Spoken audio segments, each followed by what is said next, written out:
Hello po, magandang hapon. Update po tayo dito sa project namin sa Fine View, Sahod Ulan. Ayan po, malapit na siyang matapos. May mga huli pa po kaming ini-install katulad po ng mga accessories. So kanina si Ray nag-install po siya ng induction po. Induction stove nila ma'am dito sa unit nila. So konting lang tayo muna, house tour. Kasi nagta-tile grout, konting tile grout, konting linis, tapos retouch.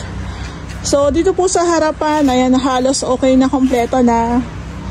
Yung plant box na lang po ang tinatapos. Bali, ito po is pipinturahan na lang siya. Ayan. So okay na po yung gate natin. Itong drainage natin, okay na rin po yan. Isasalpak na lang po siya. So dito po sa may harapan, ita-tile grout na lang po yung ibang part. Pero may ibang part po dyan na tapos naman na siyang lagyan ng tile grout. So okay na po tayo dito. Naka-metal spandrel po tayo dito sa may harapan. So meron lang nag-comments na, ma'am, bakit hindi pa sinagad ng may-ari yung kanilang extension? For me, mas okay po yung ganito. At least parang nakahiwalay tayo kay kapitbahay. Although meron po yan sariling pader. Ang mangyayari po kasi dito talagang sadya na hindi sagad gawa ng meron tayong garden dito. Ayan, may garden dyan. Tapos yung dulo na part, wala rin pong roofing. Just in case maglalabas sila, meron sila dyan, pwede silang gumawa ng sampayan. Diba? Pwede sila dyan mag-sampay. Tapos yung mga sliding nga po pala, nilagyan ng grills. Ayan po. Ayan, meron siyang grills. Actually, parang jealousy to. Tapos, meron siyang screen. Tapos, pinalagyan ni sir ng grills. Yung grills na yan, na design, sila rin po yung nag-send sa amin yan. So, ang ginamit po natin dyan na materials is square bar po na 12mm. Ayan. Tapos, may pintura na rin po. Additional din po yan ni sir. Tapos dito po sa main door, kung mapapansin nyo, sabi ng iba, harang daw.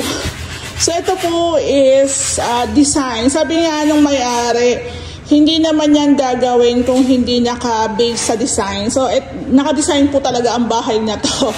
So ganyan po siya. Ayan po, pagbukas ng ating pinto, hindi naman po tatama. So ito po, dapat neto tubulars. Kaso late na po nilang nasabi. Pero okay naman po itong WPC. Ayan, si Ray po ang nag-install neto. First time namin nag-install neto, tapos ang ganda pa ng pagkakagawa ni Ray. Ayan. So sa side cut po ito, tapos sinalpak na lang ni Ray yung ating WPC. Kung mapapansin nyo, hindi po halata. Hindi halata po yung cut niyan. Ayan po siya. So, sa nakikita po kasi namin sa YouTube, nasa harap po yung cut. O kaya nandito sa may likod. Ayan po. So, mas maganda sa side para, alam mo yun, hindi kita. Tapos, malaki po. Actually, yung unit ni Sir, 39 square meter lang po to. Mali talaga kung titingnan mo, pero pag na-extend po siya, depende sa expansion na gagawin, malaki. So ito naman po, malaki po yung sa main door natin. Meron po tayong gagalawan dito sa side. Ayan po. So kung ano po yung ipapasok dito at kaya naman, pwede naman po siya. Ayan po. Ito yung pinaka-loob. Mapapansin nyo, bago to sa renovation natin, yung pinaka-living area, wala siyang cove light o wala siyang cove ceiling. Ito po is semento, flat ceiling lang po ito, then nagpalagay po si sir ng surface tile. Parang naanuhan din ako dito, parang nagandahan din ako sa peg neto, kasi hindi rin talaga sila fan ng mga cove light, ng mga PVC, ayan. So Okay din po pala yung ganito. Kasi di ba kadalasan sa renovation namin parang puro pin lights. Ayan. So okay din po pala siya. Parang hotel din ang peg neto ah. Tapos yung hagdan, mapapansin nyo di ba, matarik. Ganyan na po talaga siya naka-design. So kung babaguhin pwede naman, kaso sabi ko nga sa inyo, magiging magastos. Pero mapapansin nyo rin yung hagdan, meron naman yan handrail. So pag babaakyat mo dyan, hahawak ka syempre.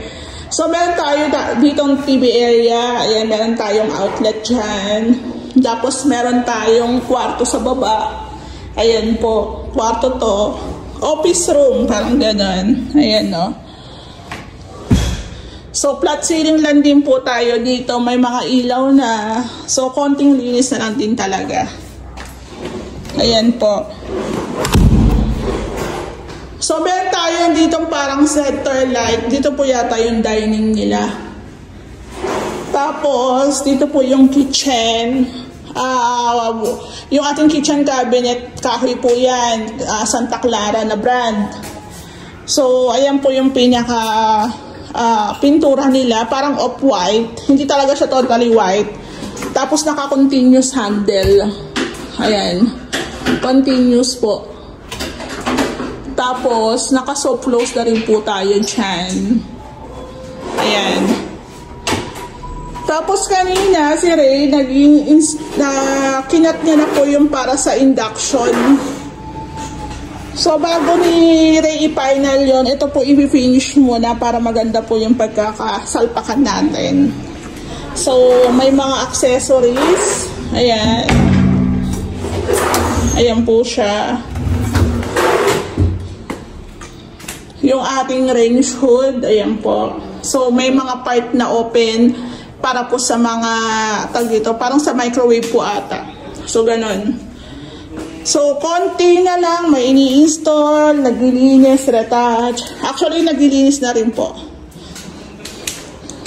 So, dito sa bathroom, ang kulang na lang po dito is yung ating aluminum mini cabinet. Sabi ni Sir is papagawan niya daw po para ma-hide din nyo sa ilalim. At the same time, nalagyan din siya.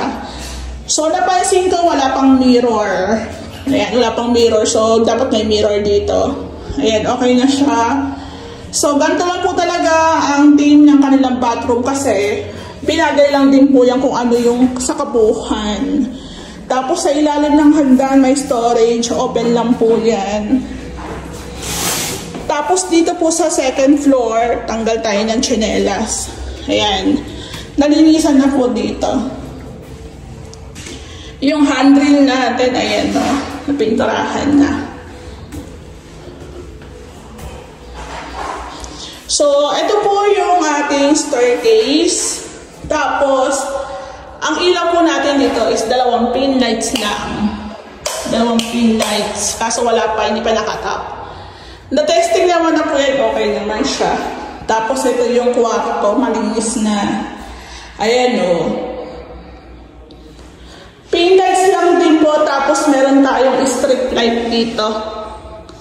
Tapos, ito na po yung ating sliding o. Meron din po siyang grills. So, request po ng may-ari yan. Ayan po. So, dito, yung kanilang closet. Tapos, yung pinto dito, may pintura na. Tapos, dito po yung balcony. Balcony, ayan po. So, nilagyan din po natin yung waterproofing, pansamantala para hindi rin naman magkaroon ng leak sa baba.